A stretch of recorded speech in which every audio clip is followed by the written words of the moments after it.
The German Empire had only come into being in 1871, following a series of wars. Since then, the German Chancellor, Otto von Bismarck, had used a system of alliances to keep Germany at peace. The key, Bismarck said, was always to be in a majority of 3 in any dispute among the 5 great European powers: Germany, France, Austria-Hungary, Britain, and Russia. Determined, above all, not to be surrounded, Bismarck extended a hand of friendship to Britain, Russia, and even France, a traditional rival. But in 1888, after his father's untimely death, Wilhelm, at age 29, was crowned Emperor of Germany. One of his first acts was to send Bismarck into retirement. The Kaiser felt that he represented the new Germany. Quite where he was going to go, he didn't know, but he was going to go there. When he took over from Bismarck, he made the famous statement, "The course remains the same, full speed ahead." They hadn't the faintest idea of what direction it was going to go, but full speed ahead. Wilhelm quickly began upsetting Bismarck's delicate balance of power. His announcement that Germany would build a world-class navy to rival Britain's turned a potential ally into a potential enemy. The threat from his army, Europe's most powerful, resulted in Russia and France drawing closer together. Soon, the Kaiser was in a minority of 2. He could only count on one ally, the aged Emperor of Austria-Hungary, Franz Joseph.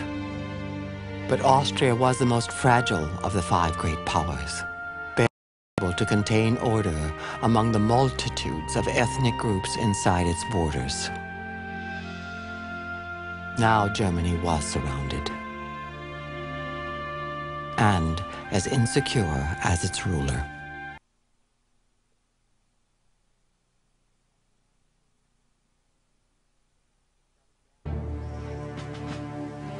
Some damn foolish thing in the Balkans, Bismarck once predicted, would ignite a major war.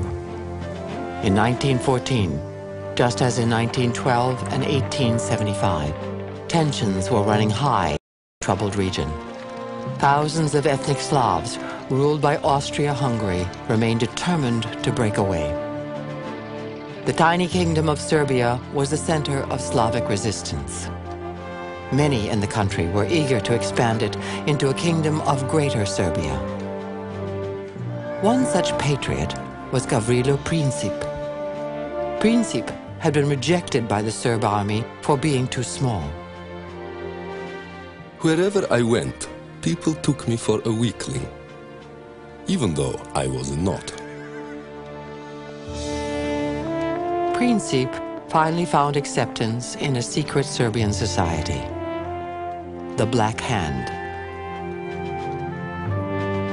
On June 28, 1914, the heir to the Austrian throne, Archduke Franz Ferdinand, paid an official visit to the city of Sarajevo. Waiting for him were the assassins of the Black Hand.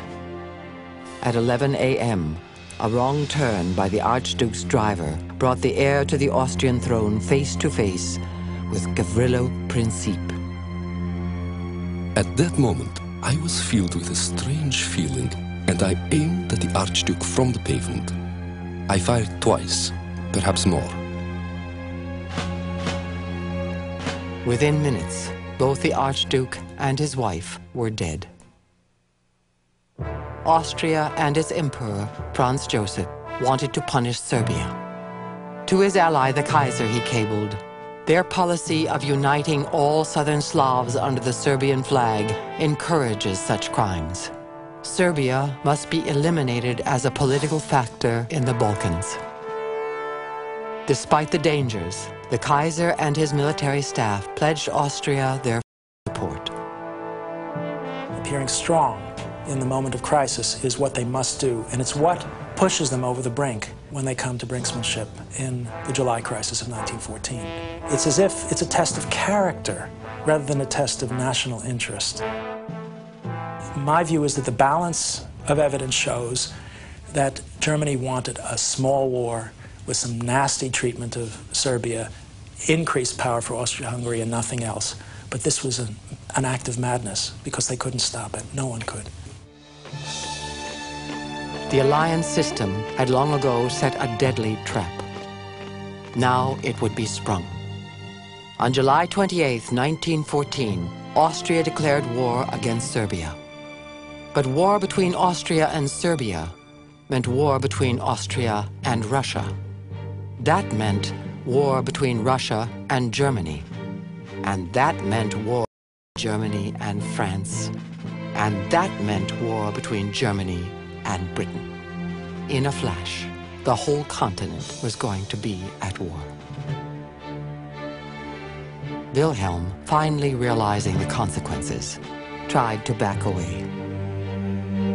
The Kaiser basically wants to avoid the general war.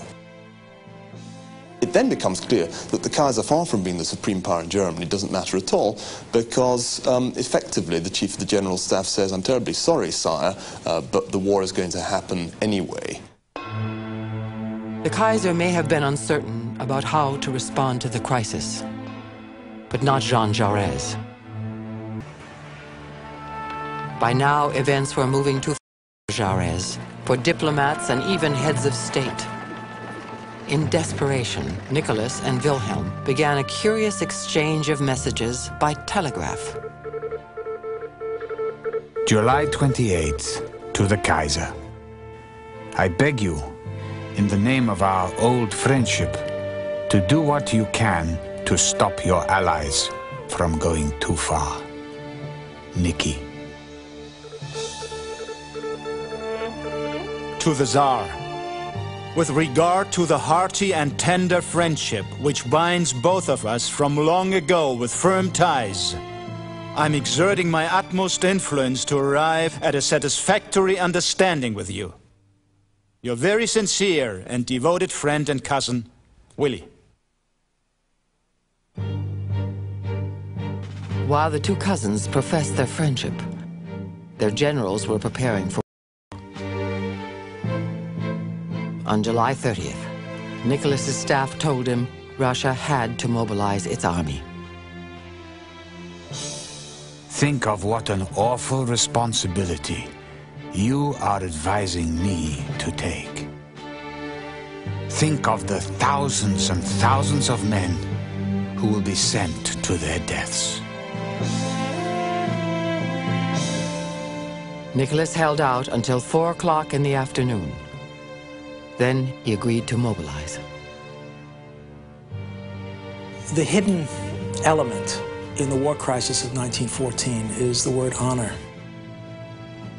Honor is something you defend, sometimes irrationally, sometimes even when it isn't an issue.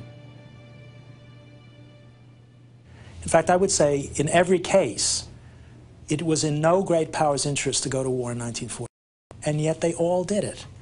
One answer may be because their honor was at stake. The Russian mobilization was just what the German General Staff wanted. Now Germany could mobilize under the pretense that it was only responding to a threat. France soon followed.